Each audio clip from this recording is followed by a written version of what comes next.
ছেলেটা বাড়ি থেকে সকালে বের হলো, একবারে জঙ্গিপুর চলে গেল। কোথায় যাবি? না তো যাব আজকে আমার পরীক্ষা রয়েছে, চাকরির পরীক্ষা, এসএসসি পরীক্ষা।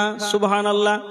এতটার মনের ভিতরে আনন্দ, ফজরে সলাতে যায়নি, এশারে যায়নি, 5 ওয়াক্তের সলাত বুঝে না, মসজিদ বুঝে না, মসজিদ থেকে কিভাবে ঢুকতে হবে, মসজিদে কিভাবে বের হতে হবে, কি দোয়া বলতে হবে পারবে? বলেন, পারবে?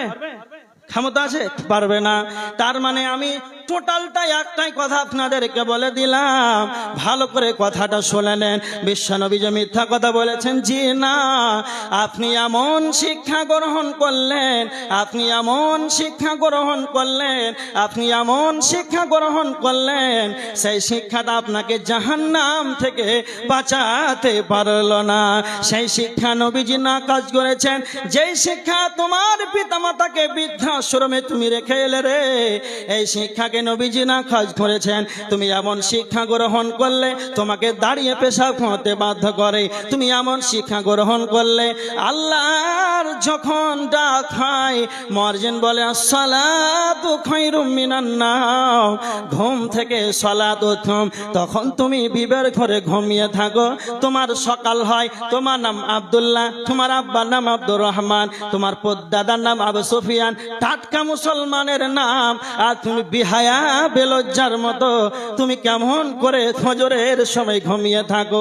তোমার অ্যাডমিটে এতটা নাম্বার, তোমার মার্কশিটে এতটা নাম্বার, সারা গ্রাম তোমার মার্কশিটের দিকে তাকায় আর বলে ছেলেটার মাথা ভালো, ছেলেটা পড়াশোনাতে ভালো, আপনাকে নিয়ে গর্ব করে। আর আপনার সকাল হয় 9:30টার সময়। হতভাগারে, এটাই বিশ্বনবী বলেছেন, ইউরফাল ইলম ওয়া ইয়াযহারাল জাহাল, শিক্ষা উঠে যাবে, মূর্খতা বর্ষণ হবে।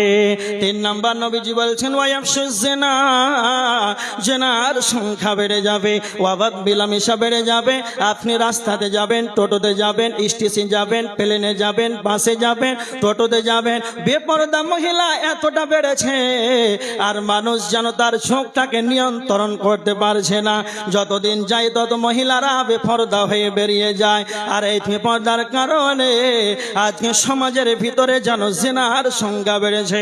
এমন একটা সময় চলে আসবে, যেমন গাভীর সঙ্গে ষাঁড়, ষাঁড় যেমন গাভীর সঙ্গে মিলামিশা করে রে, তাদের যেমন লজ্জা নাই, শরম নাই।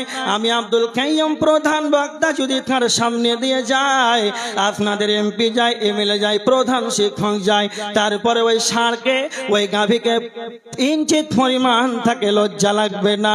অনুরূপ এমন একটা সময় আসবে, মানুষ একবার সূর্যের আলোতে দিবালোকে মানুষ জেনা করবে, মানুষ প্রকাশ্য জেনা করবে, কাউকে দেখে তার মাথায় একবারও চিন্তা হবে না আমি কি করেছে। এটাই নবীজি বলছেন, উম্মাহ ওয়ায়াফশুজ জিনা, যখন দেখবে সংখ্যা জেনার বেড়ে যাবে, তখন তোমরা ভেবে নেবে কিয়ামত তোমাদের সন্নিকটে চলে এসেছে। তারপর নবীজি বলছেন ওয়া তুশরিবাল খাম, মদ্যপান বেড়ে যাবে। বর্তমান সরকার যেমন চাকরি বন্ধ করে দেয়, নতুন ভাবে আর হাই মাদ্রাসা হয় না, নতুন করে স্কুল হয় না, কি হচ্ছে না তো মদের লাইসেন্স দিতে শুরু করেছে, স্কুল কলেজ বন্ধ হচ্ছে, চাকরি বন্ধ হচ্ছে, আর লাইসেন্স দিচ্ছে কারণ তো মদের ভাটি তৈরি। এটাই বিশ্বনবী বলছেন, যখন তোমরা ভেবে নেবে মদ্যপান প্রকাশ্যে চলছে, এমন একটা সময় ছিল আপনি এই রাস্তা দিয়ে যাবেন, একবারে লালগোলা লাইন, তখন এই পাশে 2 পাশে অনেক বড় বড় বাগান আছে। এমন একটা সময় ছিল, আমার কাছে খবর আছে, এই মানুষগুলো বাগানে দূরে গিয়ে মদ পান করতে, কথা বলেন ঠিক কিনা? আর এখন বর্তমান গ্রামে মানুষ প্রকাশ্যে মদ পান করেছে। এটাই বিশ্বনবী বলছেন, তোমরা ভেবে নিবে তখন তোমাদের কিয়ামত তোমাদের সন্নিকটে এসেছে।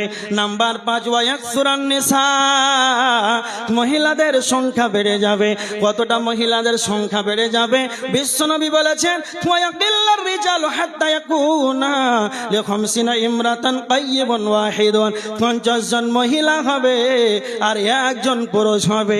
তার মানে এখন আপনি বাড়ি থেকে বেরিয়ে যান, স্কুলে যান, কলেজে যান, 1 থেকে 2 ব্রাঞ্চও নাই, 10টা ছেলে নাই, আর মহিলারা ক্লাসে যেন আটে না, সেকশন ভাগ করতে হয়। এখান থেকে প্রমাণ হয় বিশ্বনবীর ভাষা মহিলার সংখ্যা বেড়ে গিয়েছে। তা আল্লাহ নবী বলছেন, যখন তোমরা দেখতে পেয়ে নেবে শিক্ষা উঠে যাবে, মূর্খতা বেড়ে যাবে, জেনা বেড়ে যাবে, মদপান বেড়ে যাবে, মহিলাদের সংখ্যা বেড়ে যাবে রে, তখন তোমরা ভেবে নেবে কিয়ামত তোমাদের সন্নিকটে চলে এসেছে। এবার দেখেন